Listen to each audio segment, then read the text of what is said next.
Hello and welcome. This is Roger Royse with Silicon Valley Impact on TALRadio. Each week, talk to a person who has had a big social impact. And today we have a really great guest. It's Martin Babinec, the founder of TriNet, former chairman, who has since been doing a lot of things in upstate New York. You're going to want to hear about. He's involved in several social enterprises. He really is an example of somebody who has figured out a way to give back to the community, especially the startup community, and some of the things that he's done. First of all, thank you for taking time out of your busy schedule. I know you're in high demand, so I appreciate you being here today. Always a pleasure chatting with you, Roger. Enjoyed our last discussion on the TriNet story, and looking forward to sharing some more on social enterprise. Great. Well, let's maybe extend that story a little bit, because we didn't talk enough about, I think, what you're doing now in New York with Upstate Ventures, Upstate Jobs, entrepreneurs across borders. There's so many of them, Up Mobility Foundation. Can you tell us, I guess, to start with, your program for startups in upstate New York? Unpack that a little bit. Let me first point out that, as you're aware, we started TriNet in Silicon Valley, and I was the company CEO for 20 years. Halfway in that journey, made the relocation from Silicon Valley to my hometown in upstate New York, Little Falls, second smallest incorporated city in the state of New York, halfway between Albany and Syracuse. In the course of doing that, then ended up commuting for 10 years, which was hard. It all worked out, but I was really focused on family when I was home and business at TriNet when I was in Silicon Valley. And it wasn't until I stepped down as TriNet chairman in 2010 that I had the opportunity to really focus on what my longer term ambitions were. As I've written about in my book, More Good Jobs, I have the really strong advantage that transitioning from CEO 2010 gave me the chance to reduce the operating hat, and for more than a year, really think about what did I want the next chapter to be.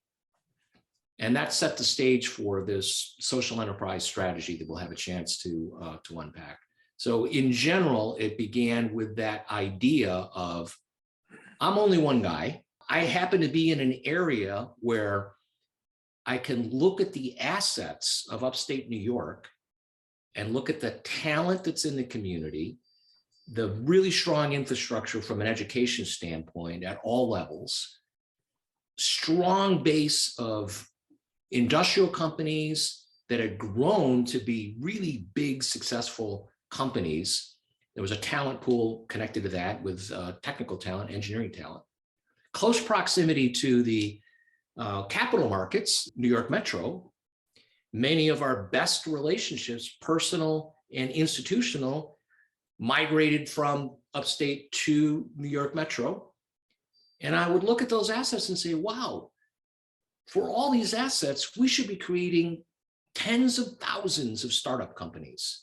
And when we began this journey in 2010, upstate New York was ranked dead last, number 19 of the 19 regions tracked for venture capital. That was the motivating question, because what do entrepreneurs really look at? And I am, to my core, an entrepreneur. We tend to say, where is there a gap in the market? There is the current reality we as an entrepreneur think are something that we can address in ways that the market is not currently being addressed. And how can we fill that gap? And so applying that same logic to, hey, I see all these assets. We're really low on the production of venture capital backed companies. We could create a lot of jobs and we could keep families together. Because remember, we're massively losing all its great talent, go to college and then graduate from great schools. They leave the area. We actually break up families. This was a really big thing for me. And that's what launched the social enterprise strategy. How's it been going? It's been a few years now. Is it picking up steam, would you say? The first effort in that was the creation of 501c3 Upstate Venture Connect, which is at uvc.org. And Upstate Venture Connect has now been in business for 11 years, going on 12. And we have built from this concept of how can we get people to help entrepreneurs start and grow companies, reducing the friction involved for them to meet and get support from high value sources. That was the concept. Today, UVC is a network that is about 16,000 people, primarily in upstate New York, but also extending through our relationships to New York Metro, Boston, Silicon Valley, other places. And so that we have a community that embraces to varying degree that idea of our community exists to help support high growth entrepreneurs in the newer industries in ways that are built on the philosophy of we have to give first. So we have a community built on that premise.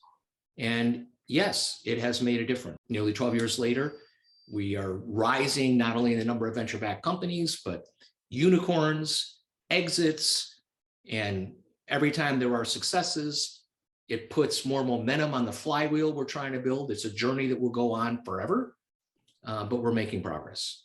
Well, that's great. I'm glad to see that it's working. I know people have been trying to replicate Silicon Valley all over the world, and it sounds like you're doing it in New York. No one can replicate Silicon Valley, all right? Because Silicon Valley has such density of existing entrepreneur relationships and relationships with a whole ecosystem that supports the growth of those venture-backed companies. It's hard for me to imagine how that's ever going to be taken over by someone else, or at least in the foreseeable future. But could we take some lessons learned out of Silicon Valley and repurpose them to fit a local structure, especially if it's regional as opposed to just a single community? That's what we've tended to focus on. Well, great. Congratulations on starting that and all your success. 16,000, that's a big community for any startup organization. Martin, you're also an author. You recently published a book, More Good Jobs, talking about creative collisions is the term that you use in that book. Could you tell us a little bit about the book and what the message is and what you're trying to get across by publishing this? More Good Jobs tells the story of the 12-year journey that we've been on at nonprofit Upstate Venture Connect to specifically help emerging entrepreneurs in the newer industries get connected to the resources they need to start and grow companies. And I was inspired in part work that was done by an economist out of Berkeley, Enrico Moretti, who did a book called The New Geography of Jobs that explains in some detail that companies in the innovation economy, which are specifically companies that are based on developing innovation that's not yet widely accepted in the marketplace, and are starting a business with an ambition for national or global distribution, or has the potential to advance to that. That's the definition of an innovation economy company. Enrico Moretti was able to prove that as you create those companies, it actually increases the job creation rate across many sectors in a local economy. All right. So oftentimes the government looks at a startup as a small business and treats them the same as a restaurant that's opening. All right.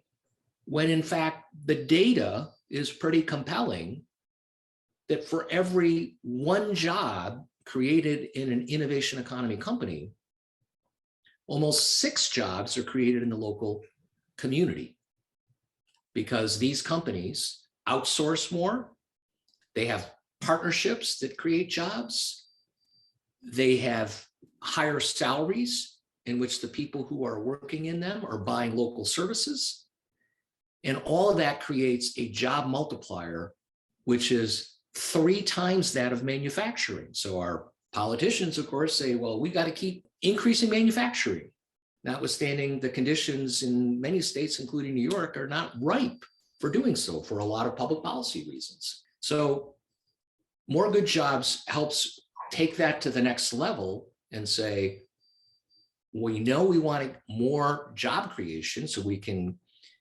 keep our best talent instead of waving goodbye to them. How do we do it?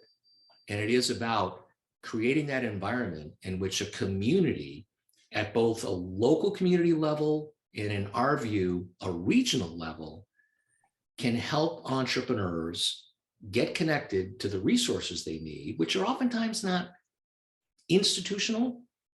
They are, when I say resources, connecting to resources, it's really about people to people connections. Mhm. And so our mantra in Upstate Venture Connect, and as we talk about in More Good Jobs, is the challenge of how do we scale up the volume and quality of really just two things: creative collisions and referral by trusted source. And when we can make those things happen and connect entrepreneurs with the right resources, because we got more creative collisions, the right people bumping into each other and orchestrating that, and then relationship development, so there are mechanisms so that people get to know each other better so that they can make referrals. That's how we go about creating more good jobs. Great. In the book, I mean, your company was built here in Silicon Valley. I know you started in New York, but you moved here, and you mentioned that you'd like to create a system where people don't have to move away from their families to build their businesses. So you've got personal experience in that. But you did say in the book that you couldn't have built that company any place but Silicon Valley. And I'm wondering, was what you're doing in New York, do you think you'll be able to create an environment where people could build another TriNet in a place like New York, or specifically in upstate New York? It's not just aspirational, it's already being done now. Oh, So that's what I'm trying to say. After 12 years, yes, we could see companies that are as large as TriNet, if not larger, that have been built as venture-backed companies that are now at that level. So yes, we have had a hand in helping in some small ways. It's not like we would say, because of UVC, this company made it. But yes, we were a contributing factor in helping with introductions, relationships, and getting community support across a large number of companies. And that journey continues. It's not like we can say we got it all figured out and we can just take it easy now and put our feet up. It's like, no, as long as my breath can fog a mirror, we're going to keep trying to get better, because it's the game is always changing. Companies come in, market conditions change, technology changes. There's a lot of things that are going on, and we have to keep iterating so that we can get better and better at it. yeah.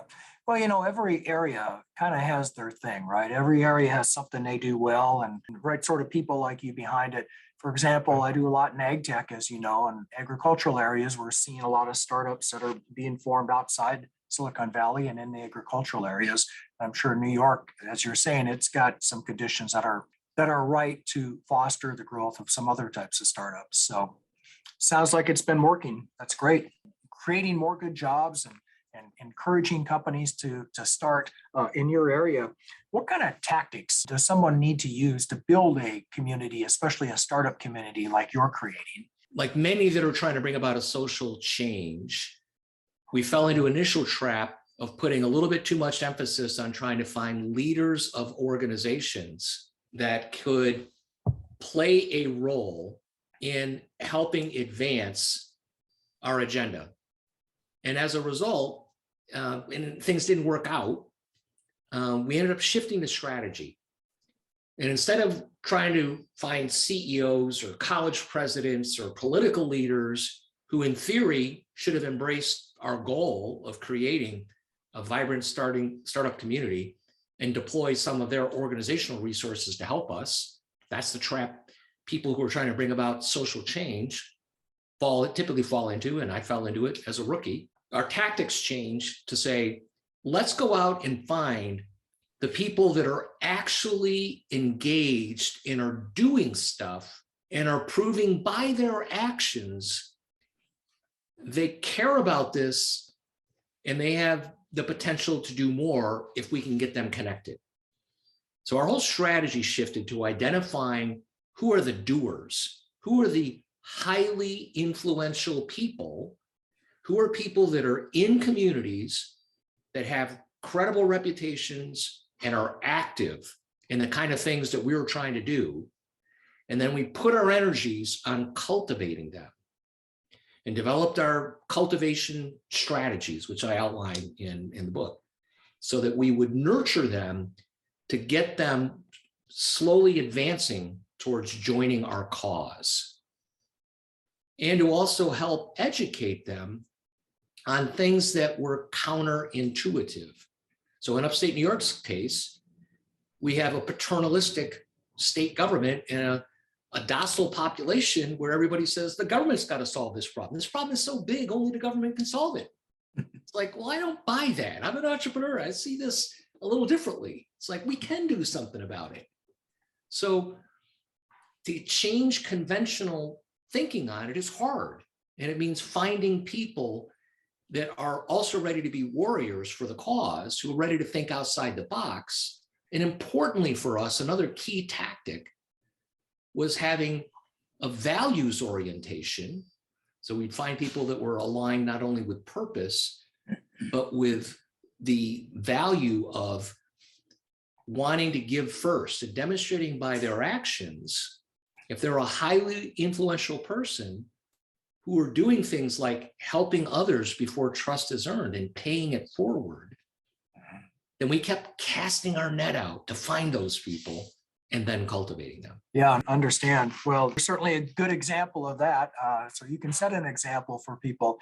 Tell me more about this term that you use, creative collisions, because I guess I've heard the concept in other areas, but it might not be obvious to everybody. You and I had talked before about the book, The Rainforest, and it talks a lot about just having a bunch of talented people in the same place. Is this sort of like that concept? You're going to just have a lot of people and get them together? I have a post on my blog about Tony Hsieh, who recently passed. And as I mentioned in that post, Tony Hsieh is the one I give the credit to the term, something I overlooked when I wrote the book, that I forgot to even mention it in the book. And Tony Hsieh, what he did in Las Vegas is he really brought clarity to the notion of, if you get people in the right room, get them together, and are thoughtful about the mechanisms that you use so that you can attract people to get together in the right room, you will ultimately be able to spark these collisions.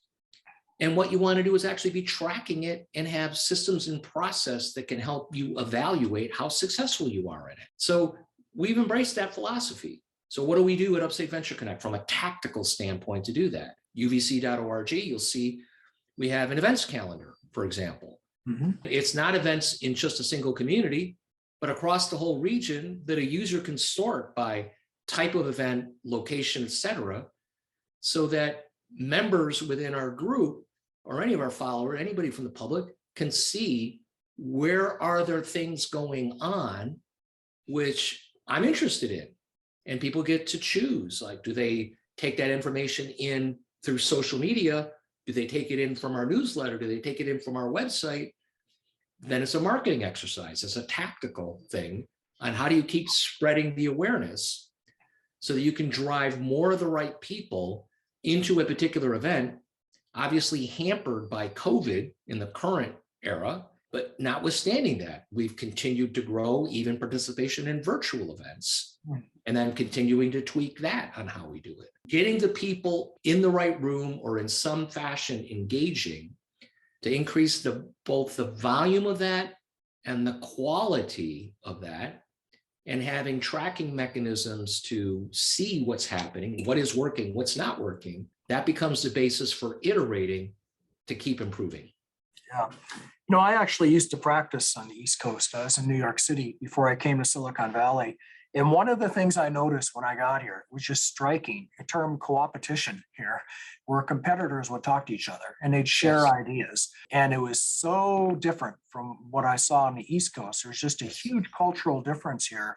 Do you see that cultural difference where you are? And is that something that you can address? It is absolutely different. And one of the reasons that I had made the statement, if I had tried to start TriNet in upstate New York with what I knew when I began that journey, I would have failed for absolute certainty, right?